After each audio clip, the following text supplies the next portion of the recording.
Good evening, everyone. Sorry for the little technological glitch.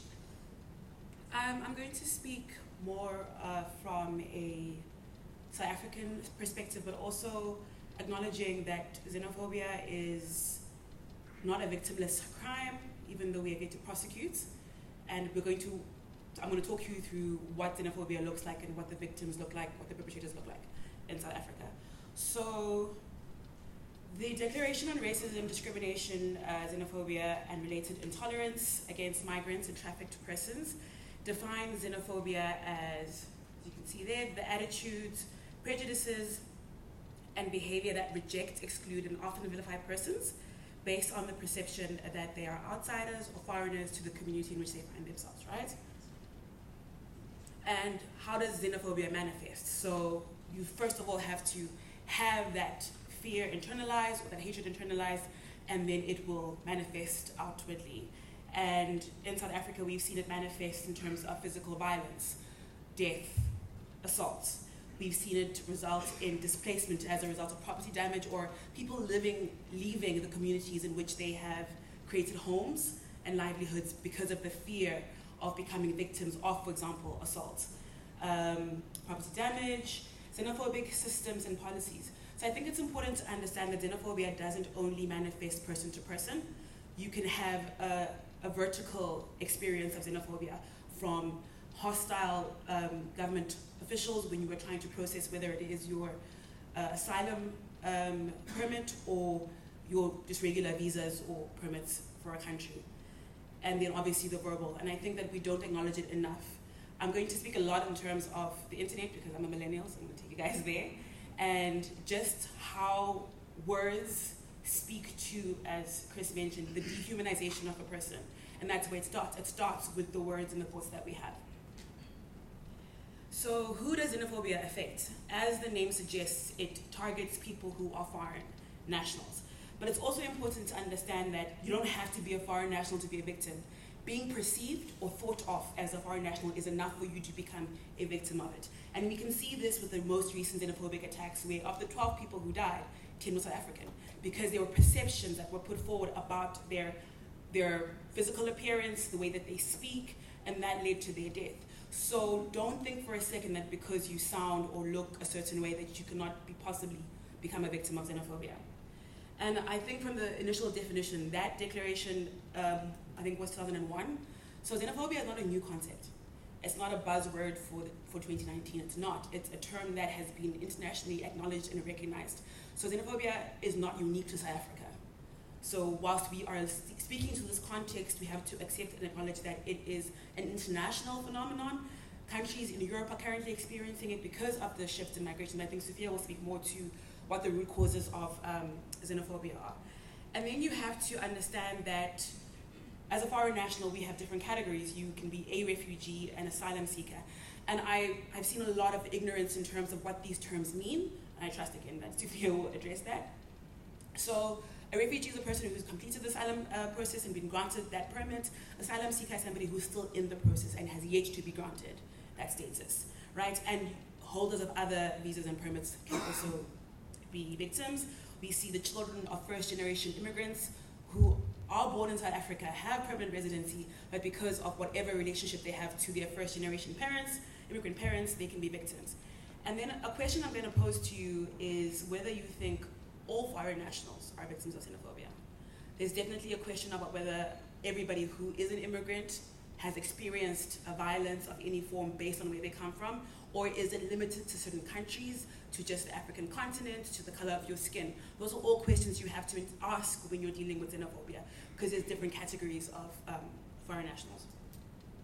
And why does xenophobia happen, right? And according to Moheku, xenophobes presumably do not have adequate information about the people that they hate, and since they don't know how to deal with such people, they see them as a threat. So the most important thing when it comes to this is the perceptions, right? So the idea that all Nigerians look a certain way, or all Zimbabweans look a certain way, or that you have to be foreign because your accent is a certain way. And that all feeds into perception. And people who are ignorant and have platforms of power become the most dangerous people when it comes to peddling perceptions, because then people latch onto that and they act out on those perceptions, right? So I think one of the most remarkable things about the xenophobia that we experience in South Africa is that it is racialized. So it's not across the board. You find that you have immigrants or foreign nationals who are Western, Asian, who have markedly different experiences from foreign nationals who are of color. And I'm talking black people from Zimbabwe, Malawi, Somalia. So the xenophobia here is very, very racialized. And your experience will be colored by that, as opposed to in other areas of the world.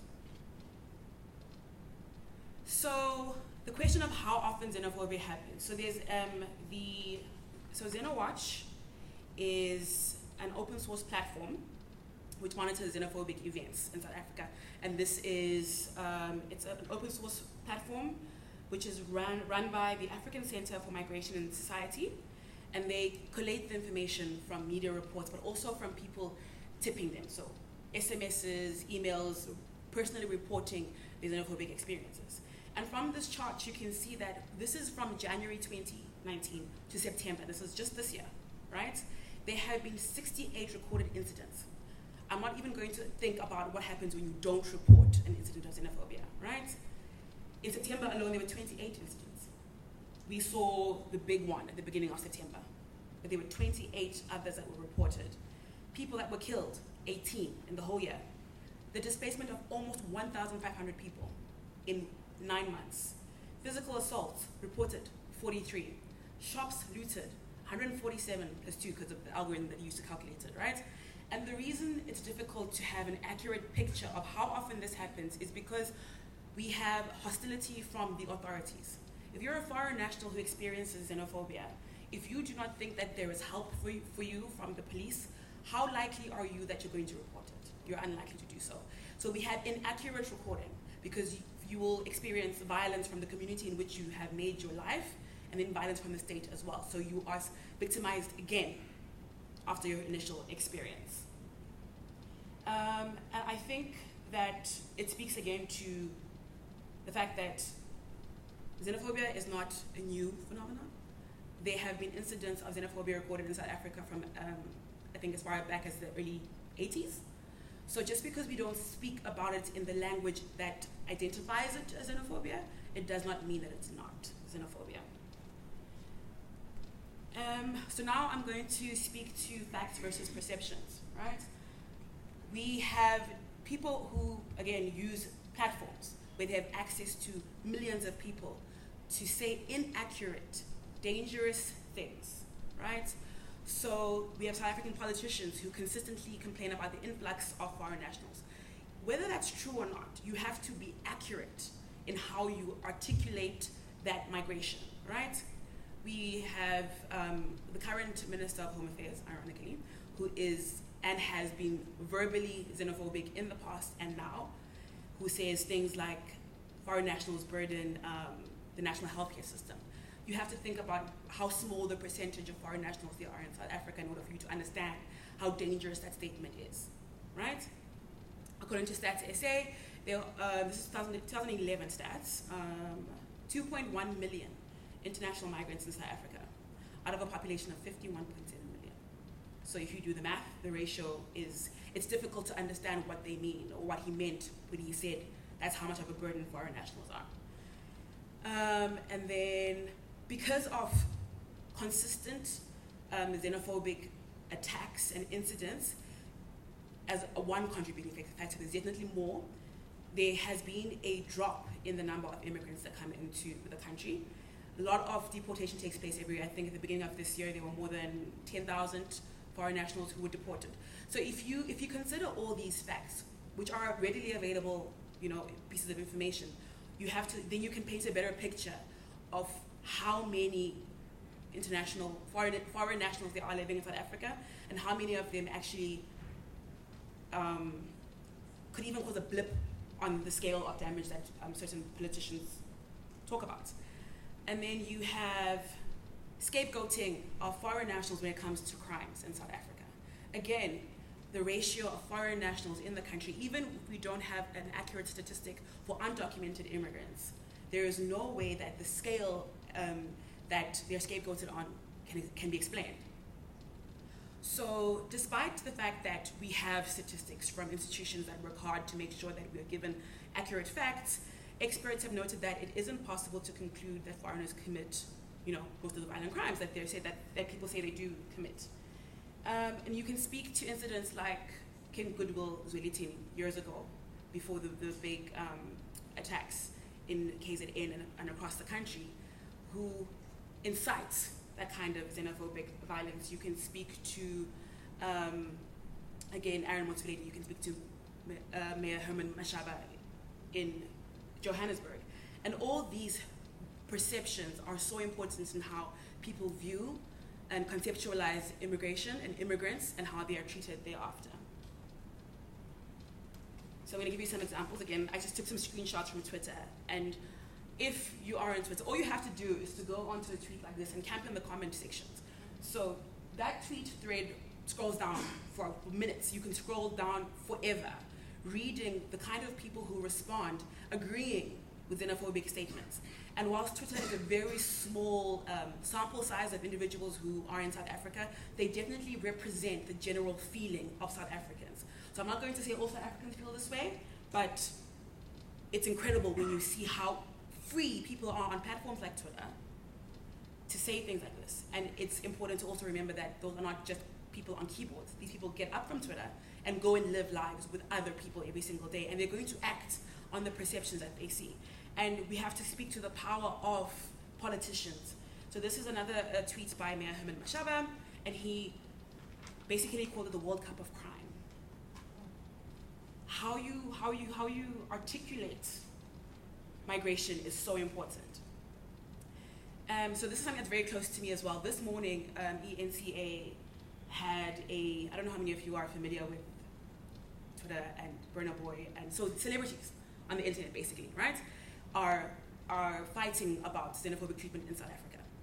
And ENCA, which is a powerful tool, it's a massive media house, a massive following, took a person who is a radio DJ who has been consistently and openly xenophobic on his profile for years, and gave him a platform on this morning's news cycle to spout xenophobia.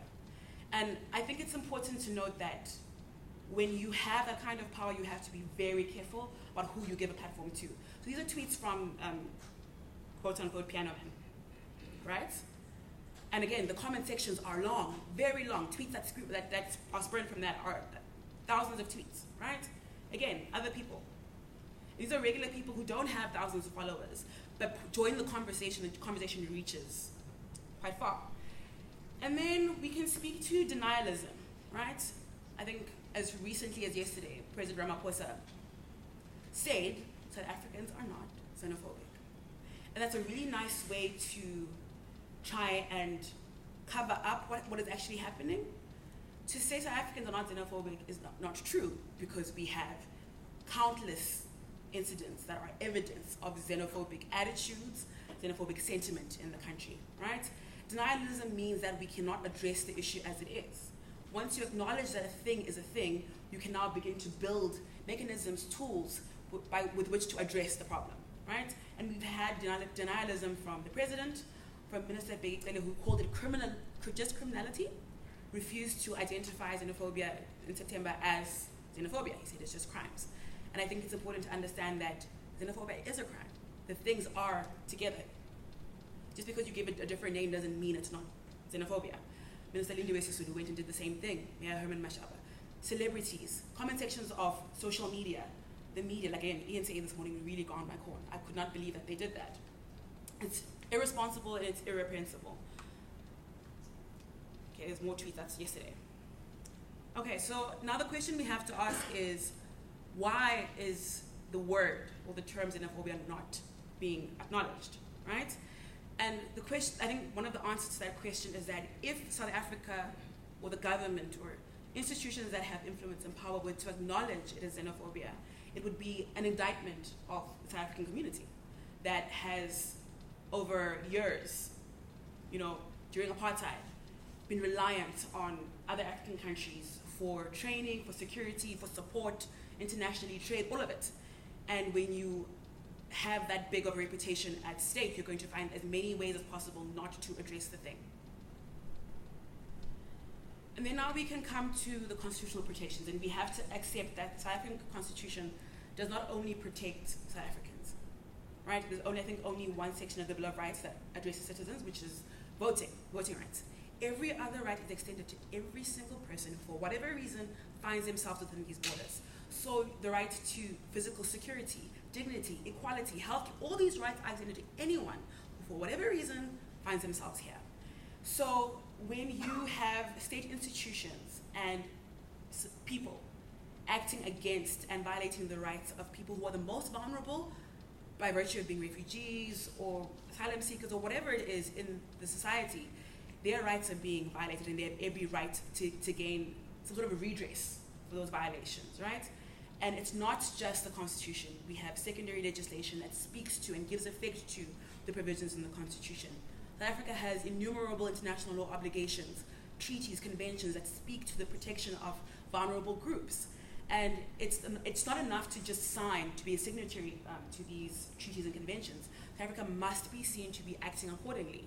And the first place to start is at the top. And if the president himself is in denial about what xenophobia is and what's happening, you can only imagine what that means for institutions like, for example, the police. So when a person has been a victim of xenophobic violence and they go and report and they are met with hostility, then there's no redress for that. And we also have, a plethora of jurisprudence that speaks to how human rights are for everybody who is in South Africa. I don't have to, bang on the nail a bit further. So I'm going to give you one comparative jurisdiction and talk about how it has chosen to deal with xenophobia, and it's ironic that I've chosen Germany because our founders are German. And migration patterns have changed, and we're not the only continent that's feeling it. So definitely Europe is one of the biggest receivers of migrants, and particularly refugees and asylum seekers. And they have acknowledged, which is the first step. It's so important to acknowledge that xenophobia is a big problem, and that the crimes that are committed against those people are xenophobic, right? And some of the examples that what they have done to address xenophobia is they've expanded the number of police and prosecutors trained to investigate the crime. So if you don't know what the patterns are, you don't know how to identify xenophobia, you won't know how to address it and remedy it. So they have trained police officers who will be able to identify certain acts of criminality as xenophobia. So the difference between theft from a shop by somebody who is not xenophobic versus a shop being looted because of xenophobia. And you have to learn to identify those patterns and how to respond to them. There's a lot of monitoring and reporting. And at the moment, xenophobia is only tracked and monitored by independent institutions. So the government has yet to hop on and say, we are tracking and monitoring xenophobic incidents. So Xeno is one of the big ones that participate actively in tracking and monitoring xenophobic incidents in South Africa. And then you have other civil society institutions that come onto the bandwagon and help people who find themselves victims of xenophobia. There's investigations into the patterns, like I've said, and prosecution. So I could be wrong, and I will be corrected if I am wrong, but I think there has yet to be a prosecution of an individual who committed a xenophobic offense, right? And I'm not saying that people know who these perpetrators are. These are communities where these things happen. So you know exactly who did what, who knocked on the door, who informed the group, who mobilized the group, but nobody has yet been arrested. And we have had, like I've shown you the chart, this year alone, over 60 incidents. Where are the people who are committing these offenses? When will they be prosecuted? Again, it speaks to the lack of political will, I think, in the country to identify the thing and protect the rights of the people who are the most vulnerable. So I have, a number of recommendations, and none of my recommendations are new. I think if you just look to other jurisdictions, you can see wonderful examples and patterns that you can literally copy and paste to address xenophobia and the lack of redress for victims, lack of options for victims. And I have to say that, this solution is not a legal one. So I'm a lawyer, and I really believe that policy is one small part of the solution to any of the problems we have in South Africa. It has to be a collective societal plan and activity. Social cohesion is one of the big problems, and that's definitely what fuels discontentment. And whenever triggers arise in communities that result in xenophobic violence, you have to ask yourself why, what those triggers are and why they are recurring. And that's bigger than the law. It's bigger than just signing treaties. It's bigger than policy making. But I think the first step is acknowledgement. Once you address it, people can report it safely, feel safe to report it, accurate tracking, accurate monitoring, and then prosecution ultimately, and primarily because obviously prosecution and punishment and sanction result in, or are supposed to, in a deterrent.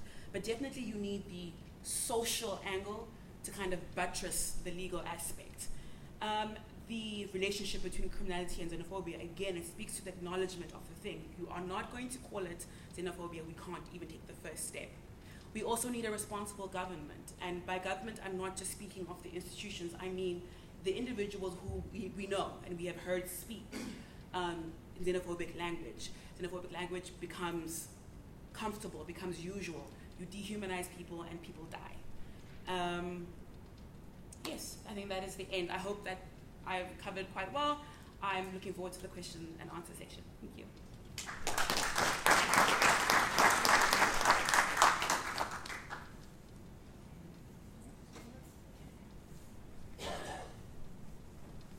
I'm going to hand over to Themba now. Just like that.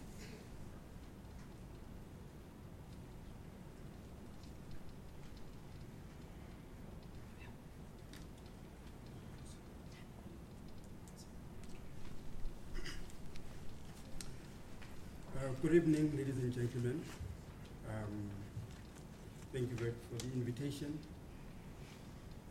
Thanks, Rebecca, for a very good presentation. Basically, you've done my presentation. Most of the things that I thought would be high-level points, you've already presented them, and you did it so well. But I think there's still an opportunity to tease into some of the issues, especially some of your recommendations that you're making around the criminalization. So my contribution in this roundtable discussion is really looking at that. And I come from the basis that xenophobia is not a crime in South Africa. It's not yet a crime in South Africa. That's where I want to begin. It's not a crime. Because of that, creates problems. But so that I can structure my thinking and my processing well, I'm going to skip some of the slides, because I think doing that then will give us an opportunity just to go into the issues perhaps that have not been spoken about. But I also want to start where Rebecca also started, around the definition of xenophobia. Not because I want to define it, but I just want to highlight certain things that will become relevant in my presentation. It's around the definition and what is it, how xenophobia is defined. If it is defined as a fear, if it is defined as hatred, intolerance of strangers, and just keep that in mind. Because when I talk about criminalization, what is it that you're criminalizing? Right. So this is how xenophobia is defined. We can use Rebecca's definition. I think it was much more comprehensive. But I think in that definition, some of the central themes that come out of that definition is that it is rooted in fear. It is rooted in hatred. It is rooted in intolerance of strangers and foreigners. And I think it's relevant to say strangers, because most of the victims that Rebecca talks to are not foreigners. They're actually South Africans. Most of the people that die in this violence are not foreigners, they're South Africans. So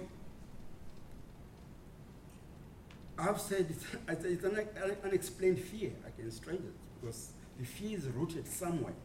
But I don't want to go into the sociology, into the politics of xenophobia, because I want to zoom into what I would like to speak to around really the criminalization. How do you make xenophobia crime? Because that is what it's supposed to be. So in South Africa, it's complex. It's not a straightforward attitude. It's not a straightforward intolerance. It's not a straightforward fear. It's more than that. I mean, just from Rebecca's presentation, it involves violence. So in South Africa, when you look at the cases that have gone into court, in 2008, 600 people were arrested, according to the South African Human Rights Commission report.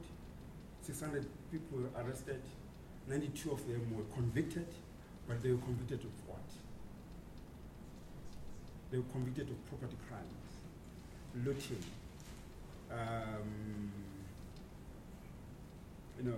those kind of crimes. No one was convicted of xenophobia, of hatred. No one was convicted of that.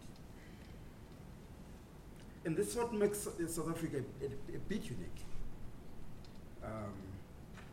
In that xenophobia, you can't talk of, that's why it's spoken of xenophobic violence.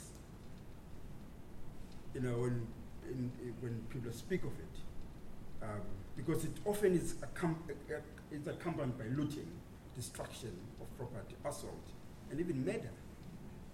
We get killed in the process of this violence. But again, it's not a unique thing to South Africa. I mean, the Organization for Security and Cooperation in Europe has acknowledged that as a problem. I think the example that Rebecca uses, Germany, and the efforts that have gone into dealing with xenophobic within institutions is quite evident, because the interface between refugees in particular and state agents, in particular the police and prosecutions, is quite prevalent. And that is where in South Africa there is a bit of a problem. That I was a member of the panel of experts in policing, and we spent 2 years trying to assist police deal with a number of issues. And I went through the entire curriculum for training. There's nothing that speaks to xenophobia as an element of training within the South African police services. And it's a huge gap, because the interface between foreigners and police is quite big. And the problems that we have seen during protest and xenophobic violence actually justify why there should be a curriculum within the policing system to sensitize, to conscientize, to provide skills, required skills for police officers to interface properly with the foreign nationals. The problem is big in South Africa. I also have a slide for Xenowatch. But it's bigger. It's big. So the question is, in terms of what is known, in terms of what Xenowatch, for example, tells us, is that, for example, around threats of attacks and killings of foreign nationals in South Africa, it started recording from 2007. And these are just majority media statements or media reports that they're recording on. So the complication here, for me, it's around what is in the media and what is not in the media. What is bigger? Is it in the media? What is bigger? Is it the reality on the ground? I spent 10 years at the Center for the Study of Violence. She's been my colleague for a very long time. And some of the work that we've done, it's really working at the level of community. The interface between researchers and, for example, CSVR, the big program that works with immigrants, we begin to understand the magnitude of the problem. So this is just a sample of what goes on. Something that goes into the media. Media does not just report things. When you get into the media, that means either very important or the gravity is just too big, it cannot be ignored. But the Smolanyana kind of incidents, they don't get to the media. They're not important. So those are just important. They had to make media headlines. That's why they are there. That's why they're in the media. So it does not give a picture, a correct picture. But this is another slide that's quite interesting in terms of how big the problem is. In 2008, HSRC found that 60% of adult population in South Africa agreed that immigrants increase crime. So it's at the same time we did a similar study around policing in Johannesburg, where we asked police officers who was the biggest contributor of crime. And the majority of them said foreigners were the biggest crime drivers in Johannesburg. And some of the facts that emerged from the research around attitudes were that the majority of crimes that are unsolved in Johannesburg are because they're caused by foreigners. So they'll give you a thesis of why they can solve crimes, serious crimes in Johannesburg, because foreigners are illegal, because they do not have IDs, because they are not fingerprints and other forensic things that they need to do to track suspects. That's why we cannot deal with crimes. When a similar question in 2016 was asked, 66% actually concurred that the biggest drivers of crime were foreigners. In 2017, the Institute for Justice and Reconciliation found that 56% of South Africans didn't trust foreign nationals. And 40% said they would act against foreigners who would access services or started a business in their community. I think it fits exactly into the issue that you raised, Rebecca, in particular by the Minister of, now the Minister of Home Affairs, was previously Minister of Health, around the foreigners and the burden that they create in public health institutions. So in 2008, 62 people in South Africa were killed in incidents related to xenophobia. So that's when now we begin to understand now that in South Africa, if we were to record just attitudes that are xenophobic, the problem becomes even more complicated. The thing is with murder is that you cannot avoid investigating murder. But you're aware of many murders that take place in places like Hillbrow, that foreign relatives that are not recorded, that cannot be explained, that are poorly investigated.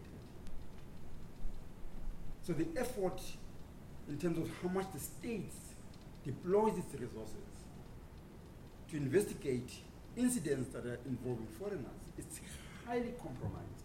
For some of us that have worked in the sector for a very long time, we see these things, they do happen. Lots of crimes get not solved, particularly if a foreign national is involved. I don't know whether that is by design or whether it's what, but simply certain crimes are not solved in this country. I mean, you do mention 10,000 foreigners were deported this year, just this year. But because of the xenophobic nature of our society, previously, even South Africans were deported out of this country. You go to Lindela, the repatriation center, you'll find South African nationals because they don't look like the stereotypical men of what a South African should look like.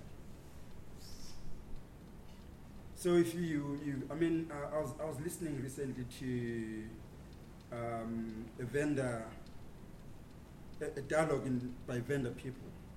The Tonga, that Limpopo area, that Musina, that area. The kind of hardships that they experience when they come to Gauteng. Because they are not seen as South Africans. They're not even recognized as South Africans. So once you battle with their dominant languages, once you speak differently, once you look differently, then you are not just a stranger, you become a foreigner in your own country.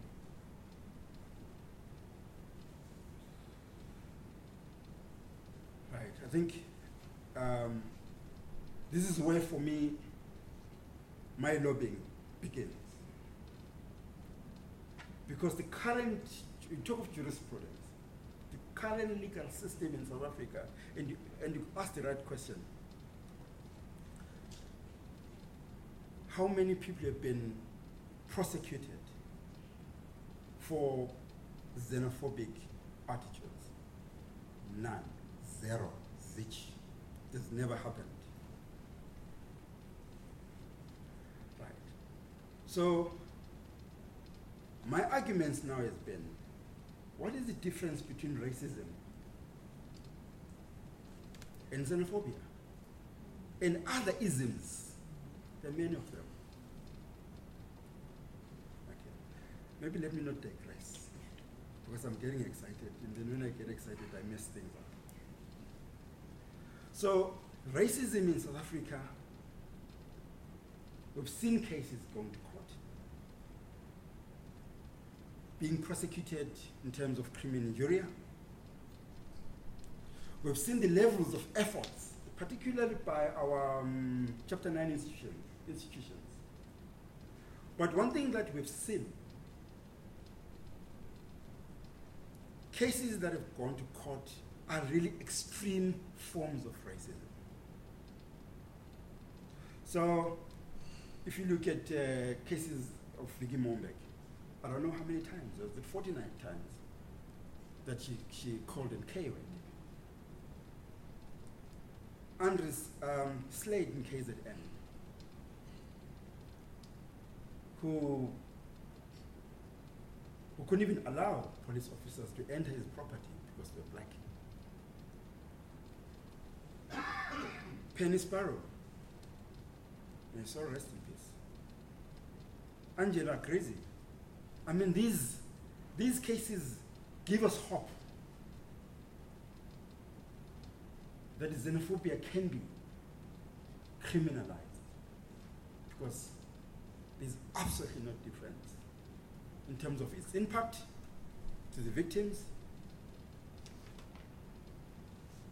and its violation of so many instruments, including our founding document, our constitution, that gives every person in this country a right to dignity.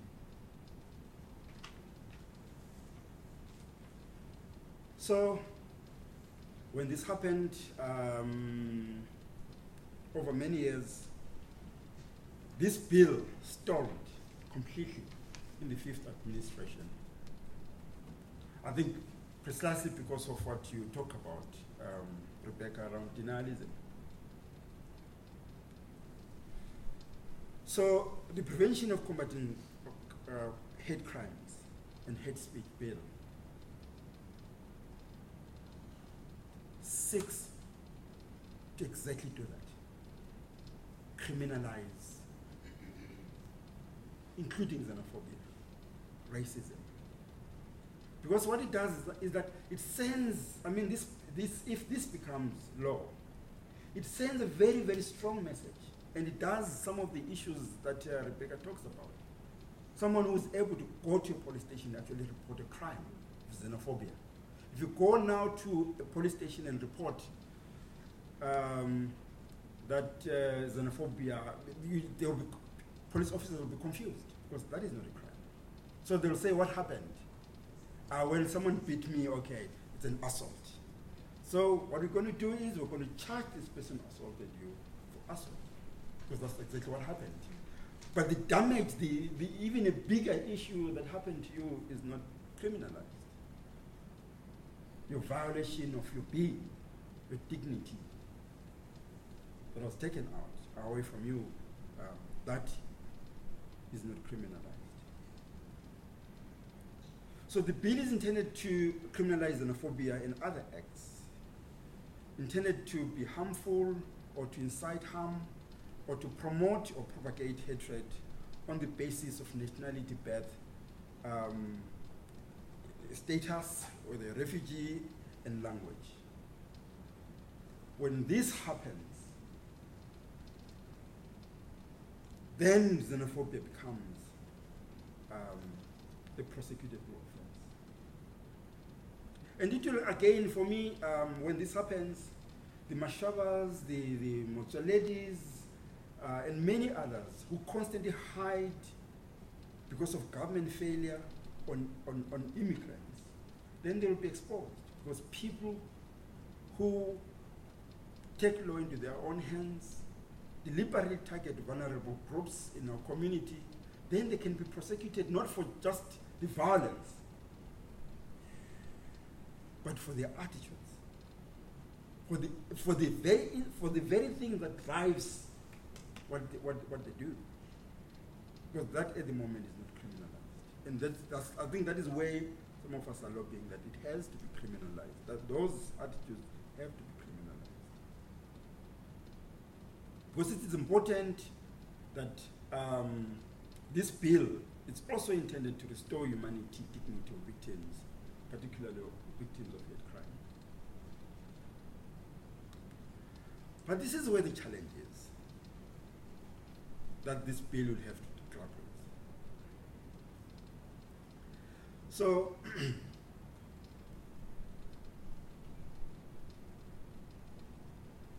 the problem of xenophobia is embedded in the system, in the structure.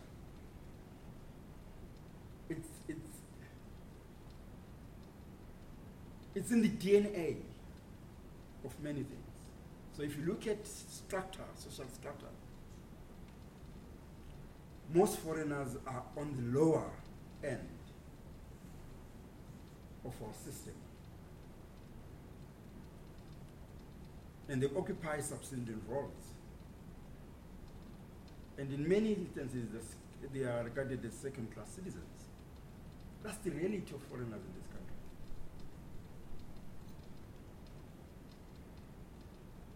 How do you criminalize that?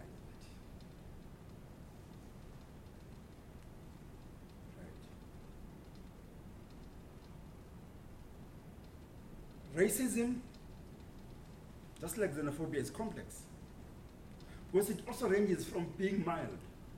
Some of the jokes actually are very offending. How people speak. It could range from that, from accent to something really, really big. And the question is, how do you criminalize that? Is that a hand? 5 minutes. I'm almost done. Because, how do you deal with that? Because one of the things that we see in the racism cases is that you really, really, really need to come out as a racist and really lash out and be able to capture that properly. That's the only way those guys have been prosecuted. Well, with Agrazi, it was very easy because he just admitted in front of the judge and said, I'm sorry, that this is what I did, but he still had to be convicted somehow. So with xenophobia, where it happens, it just complicates issues. So our law, that is very difficult, simply means that even if xenophobia is criminalized, many cases may not end up in court. Already, in terms of cases that go to court, we're talking 15 to 20% of cases that get reported that eventually get to court. Most cases don't go to court. So if you include these kind of cases, question is, your mild kind of xenophobic attitudes that do not involve violence, to what extent is our legal system be able to absorb that? Given already what we know about how slow our legal system and how complicated and how expensive it is to take anybody to court. So in conclusion,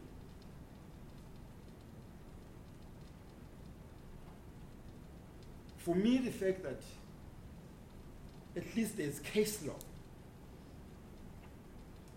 that says racism has been successfully prosecuted. It gives hope that some incidents of xenophobia, even if they are few, but they do send a strong message that certain attitudes, certain conduct is not acceptable. And it is important for me that to deal in particular with those extreme forms of xenophobia, using punitive measures. I'm very aware that punitive measures are not the only solution that I am lobbying. And I'm very aware that punitive action, we can punish a racist, we can punish someone who's xenophobic. And the question is, have you solved the problem? And now I speak also as a lawyer.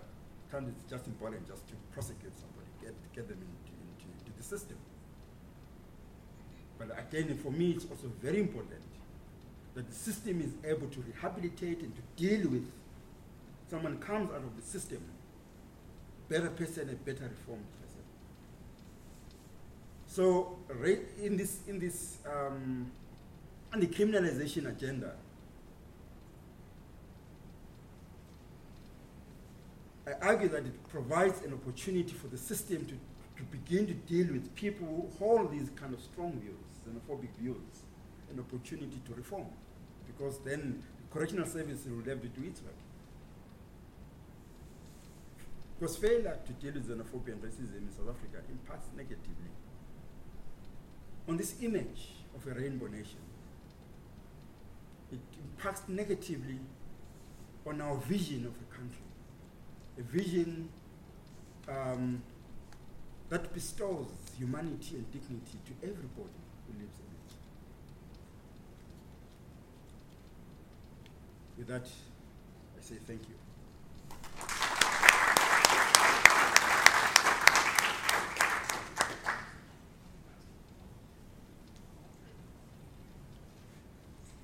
This is like the worst thing ever after coming up here to speak after the two of them. Can I put this off somehow? Yeah. There we go. Okay. Just close all of these things.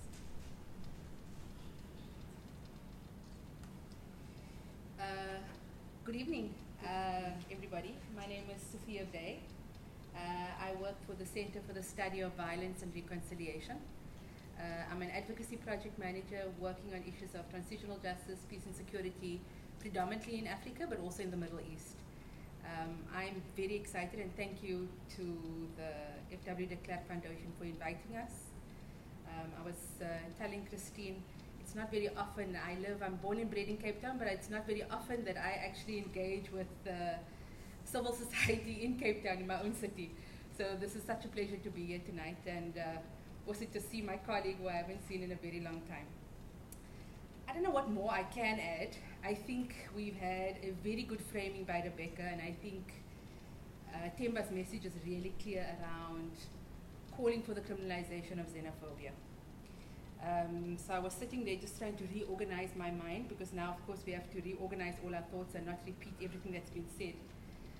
But I want to call a spade a spade. You know, we talk about xenophobia being the fear and the hatred of foreigners. It's the fear and the hatred of other Africans that is playing itself out here in this country. Because technically, my family is foreign. I'm a first-generation Indian. Why has my family not been attacked? We have owned businesses for years in the city. We've never come under attack. And so this this hatred and fear of other black Africans is something that we need to really, really, really start interrogating. What is it about this othering that we need to interrogate further to understand why there's this lash or this backlash when things go bad? We have definitely seen, I think, in the last attacks that took place this year and even last year, I think it's also because we have the Bangladeshi communities and the Pakistani communities going more into the townships, and so you're starting to see other victims of the xenophobic attacks. But predominantly, most of the attacks that were happening over the last 10, 12 years the victims have been other black Africans. And that's definitely clear. CSVR runs, we have a clinic in our organization, a trauma clinic. We provide direct services to victims of human rights violations and torture. 90% of our clients are foreign nationals. We deal with the backlash of all of these attacks that happen, mostly in Gauteng. All of the people that are coming to us are black foreign nationals. So that there's something to say about that. I remember I was actually in Addis in September, and we just heard about the xenophobic attacks that had taken place, that was happening. We also had a situation where we have foreign national staff members, and we had to put an emergency plan in action because we were told at 11, 12 o'clock at night that we had some staff members whose families were under attack, and we needed to find a way to evacuate our own colleagues who had papers, who were part of the system that was working, that was part of the community for years, and they came under attack by their own communities. South Africa has for far too long relied on the myth that non-nationals is the reason for all the social ills that we are facing in this country.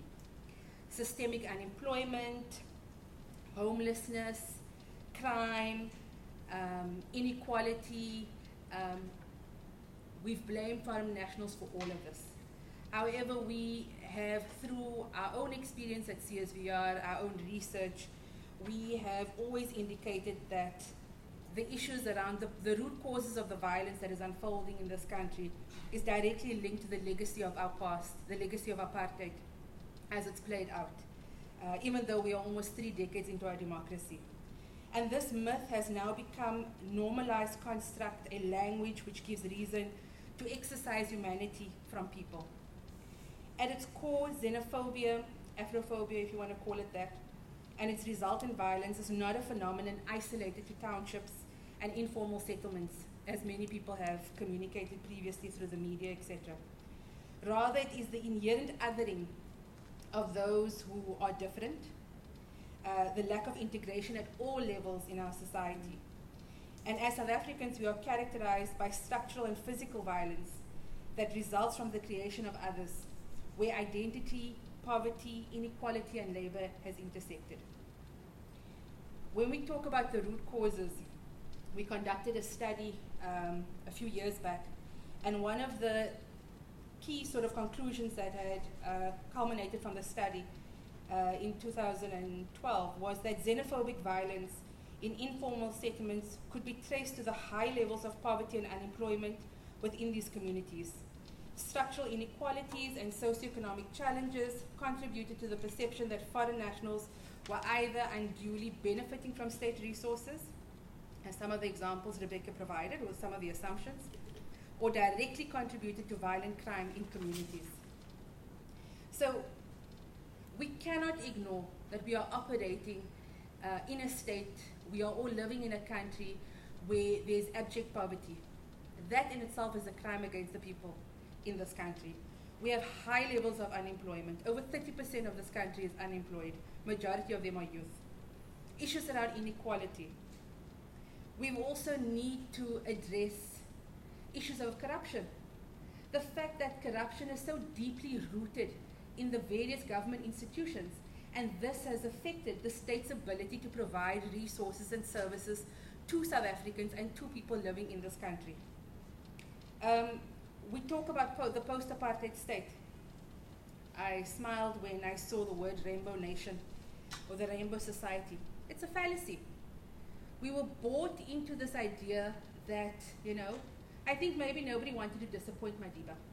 We all felt that we needed to believe in his vision for this new South Africa, and we all jumped on board the ship. Except we forgot that we needed to do a lot more work around building a cohesive community, rebuilding a country that has for decades suffered during apartheid. You can't force people overnight to become best friends. So much more work was needed to really build social cohesion, to reconstruct communities, reconstruct families. There were families that were destroyed around racial lines in our society. None of that work was done. It's even a critical reflection that as civil society, we take it upon ourselves and we say we also got caught up in this euphoria. The new democratic dispensation came into play. The TRC happened. We were all going to work together to build this new country, but nobody did all the groundwork that was needed to make sure that peace and stability was sustainable in our communities. Racism never disappeared. Inequality did not disappear. Racial intolerance did not disappear. We ignored it. We lived in our little bubbles, in our little communities, and we thought we were all happy. I think Cape Town is a perfect example of it. I come from an Indian community. As long as my family lived in Rylands, the people from Cape Town that knows where Rylands is, that's where all the good Indian stuff is, spices, etc. As long as nobody interfered with them in Rylands, they were fine, right? If you ask them who they are, they'll tell you they're Indian. But none of them were born in India. They were all born in South Africa. People still struggle to identify as South Africans, even though they were born here, because we are so connected to these roots that come from other parts in the world, and they have no empathy towards others. They just sort of live in their little bubble, They don't know what's beyond the highway. That's how I always talk about it. So these anti-immigrant sentiments being uttered, that we see being uttered by religious, community, political leadership, unacceptable. Unacceptable. We held none of them to account. You were talking about, I think I also did a little bit of research around how many cases were prosecuted, but none of the political leaders were even taken to the Human Rights Commission. No charges were laid against them. And we know for a fact that many of them incited further violence. It was permission. Literally, you got political permission to do what you were doing now in September, where people were saying, oh, but the leaders are saying we can do what we want. They agree with us. So that's what we need to do. We need to destroy, we need to kill, we need to maim, we need to take away from people, because they were said that these are criminals. I don't want to repeat things. So for instance, we were talking about some of the assumptions and some of the research we did in the communities where we used to sit with focus groups and ask people, why do you hate? Why do you not tolerate? And they would say, no, they take away our RDP houses. That house was meant for my mother 20 years ago, and now there's this other lady from Zimbabwe living in it because she married a South African, and so they had all these theories that constructed all these conspiracy theories, I call them, in their mind that made them believe more and more and more that these other black community members or other black individuals in their communities were taking away from them that was rightfully theirs. And when we made some inquiries with City Council, we went to the local communities, none of it was true. There was a process, everything was above board, the houses were allocated, the person was never supposed to have gotten the house in the first place. They just assumed that they were meant to get the house. So they sit with all of these assumptions. Nobody speaks to them about any of these issues. There's a complete lack of communication around how things work at a community, within service delivery, around what people can get, access to services. And so people come with all the ideas of what they can and what they can't get. And if they can't get, they jump to the worst conclusion. And I spoke about the issue around responsibility on community leaders, where government agencies, xenophobia, Afrophobia is institutionalized. I don't directly work with some of the victims that come through our clinic, but I got a chance to actually engage some of our clinicians who've been doing this work, who directly interface with victims. And We have a story of a young Somalian mother, Amina. She was pregnant with twins. She was going through, she went into labor early. She went to a local clinic. The nurses made her scream for 6 hours.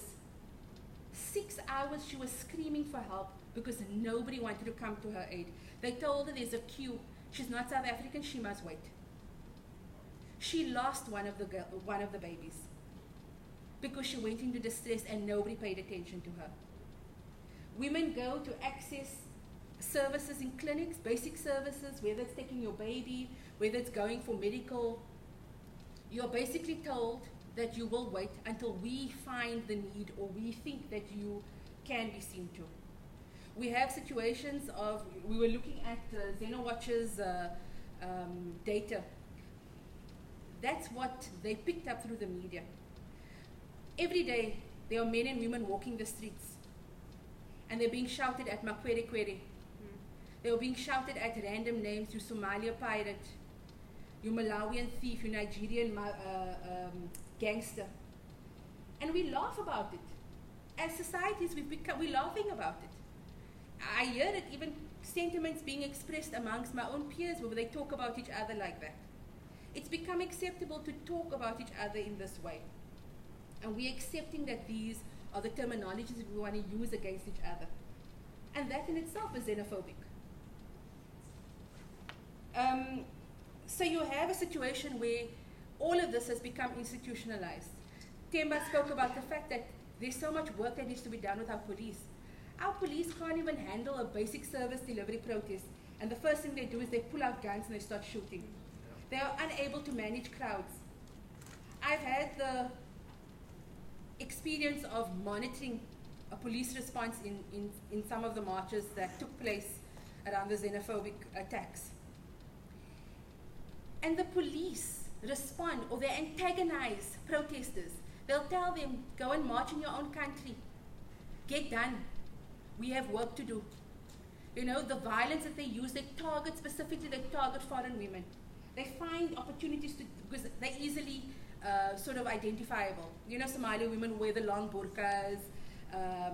Some of the women will wear traditional wear. But even that is a misconception because now African wear is so fashionable, everybody's wearing it. So you're assuming everybody's from a foreign country, but technically most of those protesters were South African. But watching how police engage with protesters, watching how violent they can become, how aggressive they are when they talk, when they engage, they are not there to protect anybody. They'll tell you straight, we're here to protect South Africans, we are not here to protect you.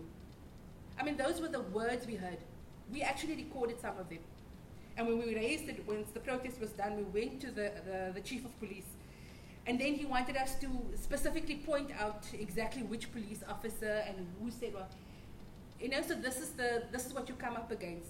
And so you don't have our communities or the people that attend to our clinic, they tell you straight, they are victims of rape, of sexual violence, of violence that happens in this, they never go to the police. They're too scared.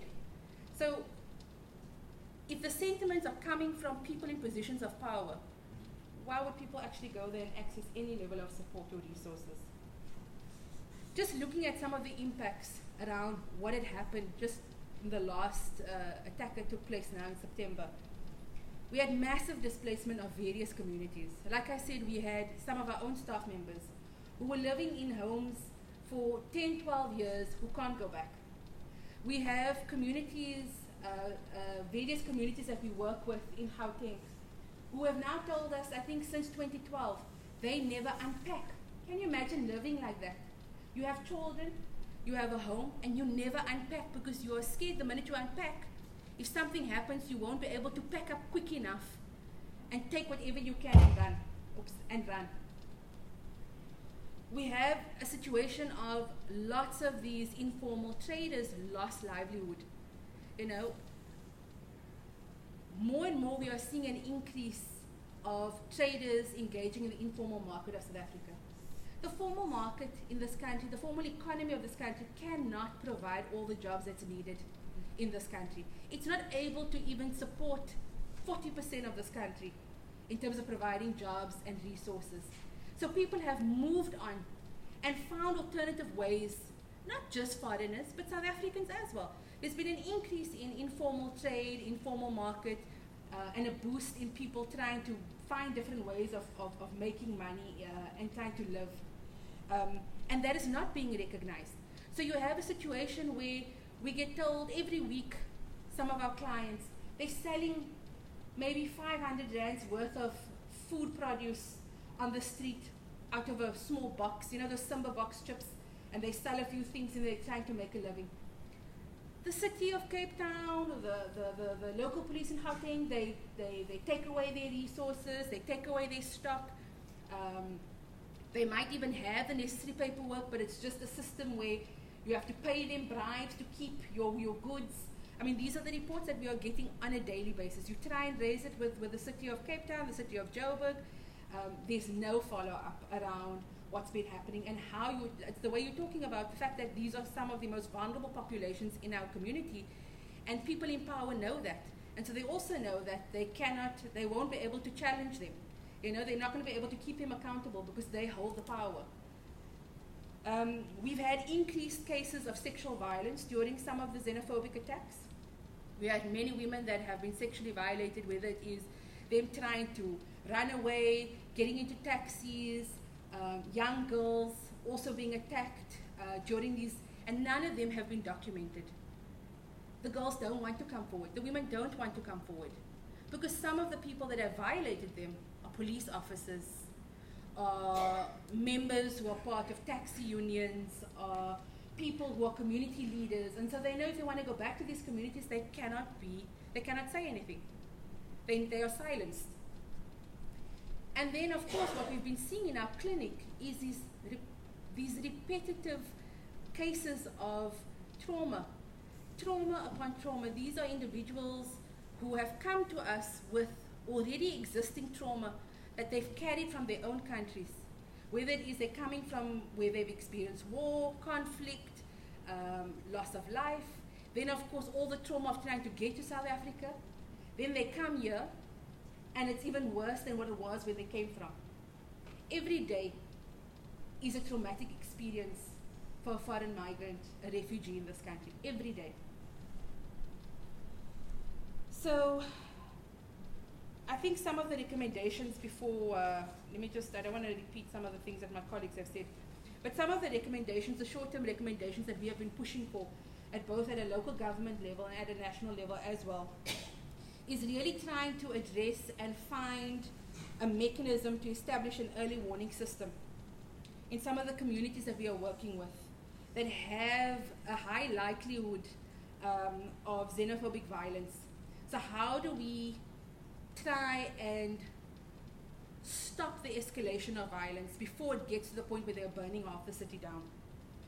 We have recommended and we've proposed, even with the fact that there's work that needs to be done with community leaders, both foreign community leaders and South African community leaders, around conflict mediation and having them link up with a communication channel linked up with police, local government, local councillors, and finding ways of trying to alleviate the problem beforehand. But you know, there's also this issue in South Africa. When I ask nicely and say, "Dear Mr. Cyril Ramaphosa, I have not had a house for 30 years, I need a home," he doesn't listen. I'm just using him as an example. The state does not listen. When does the state listen? This is what people tell us. When they start burning. That's when it starts catching everybody's attention. It's when you start affecting your pocket and you start affecting the public image of South Africa and the rainbow nation that we portray ourselves to be. That's when you're going to start getting some reaction out of the leaders in this country or the decision makers in this country. But when I ask you nicely and say, please come to my community, we have some serious grievances that we've been raising for 20 odd years and we've not gotten anywhere. They'll say, yes, we're coming. As civil society, we keep promoting dialogue between local political stakeholders and community members, and they keep telling us, we are tired. We are now desperate. I remember telling Rebecca, Justice Mogoeng was, he delivered a lecture now recently, I think at the University of Free State, I could be wrong, one of the universities that had just conducted graduations. And he made a statement that was actually quite controversial. It was all on Twitter. He said, South Africa is not xenophobic. They are desperate and they are hungry. And that's why they are what they are. And people are desperate. Things are getting worse. If we, the middle class, are supposedly suffering, and we are not coping with life, how is somebody who is barely living off 1,500 a month and is meant to feed the family, and that's like a lot even in some of the homes that we know that exist in our country, you know? So the issue is government does not respond. They are instead of being proactive, they are reactive, and they wait for the moment where a few buildings are burning, and it must be the right buildings that are burning, which is why that they've become even more strategic as to where they are going to. So they're not going to the small shebeens anymore. They're coming into the city. They are coming into the cities. And they're burning schools and they're burning hospitals because they are saying nobody listens to them. So some of the long-term sort of strategies that we've been pushing for is around the fact that you spoke about the institutionalization of xenophobia. We've worked with the police, as Themba said, at CSVR. We've worked with different stakeholders. You won't believe, you find senior level officials, government officials, who doesn't know the differentiation between a refugee and an asylum seeker. The same people who are sitting at Home Affairs who are meant to support the documentation process of these individuals do not know what they're dealing with. They do not know the legal status of individuals coming to them asking for support. And so you have people who are trying to obtain status for 5 to 6 years because one person didn't understand something and they filed the documentation wrong. And by the time you actually pull the documentation out, it was a simple clerical error. Somebody didn't understand the definition between a refugee and an asylum seeker. These are some of the daily challenges that we are facing with in terms of some of our clients are facing doing this, trying to access services. Then also around the fact that, also pushing for the fact that politicians, people in leadership need to be held accountable for what they are saying. They have a responsibility. I think it was just after September, a member of the spokesperson of the Gauteng ANC came on Al Jazeera, and he was saying, no, we distance ourselves. The ANC distance themselves from these people who are saying these things. Bottom line is they are the ANC. They said it. It was the DA. Whether you are saying it in your individual capacity, if I see you and you've got a blue t-shirt on, you're the DA. You represent a party. If I see you and you're a person that's supposedly the head of the provincial government, you're a member of government. I don't care if it is a Sunday afternoon at 4 o'clock or a Monday morning at 8 o'clock. You represent political leadership. And as a collective, you have a responsibility to in terms of what people are saying and what people are doing. The need for better policies. We spoke about policies. The fact that we have everything. South Africa has the best policies, I think, if not globally. They are written beautifully. I must say our legal profession they're very good at drafting. The problem is no implementation, no allocation of resources to do this work. So you have a national action plan against racism and hate speech. You have the bill coming up. It's going to be this perfect thing that's going to be on paper, but no resources attached to it to actually implement it and to integrate it into our communities to stop the scourge of xenophobic violence. And then also, we've also been speaking about the fact that more work needs to be done in schools. How do we educate, yes, I'm not a millennial, but you have young people say, oh, we don't see color, we're not racist, we're not this, we're not that, but still they're being raised in homes, in communities, where this othering is happening, whether they like it or not. And this also clouds their judgment as young people growing up. So how do we also talk about our history as South Africa? The history of the continent, how integrated we really are. We're one continent. It was a bunch of colonizers that came to draw lines in Africa. We were all one. So I find this funny when people say, you don't look South African. You don't look this, you don't look that. I've got lots of South African colleagues who are black and we travel the continent. And then you have somebody will look at Kanyo. Kanyo is a Zulu. She's from KwaZulu-Natal. They'll tell her, oh, you must be my lost cousin from Uganda. You look just like my auntie. take out a picture and really, Rachiva, there she looks like the woman's auntie and she's in Uganda. Kanya's never, and there's no family in Uganda.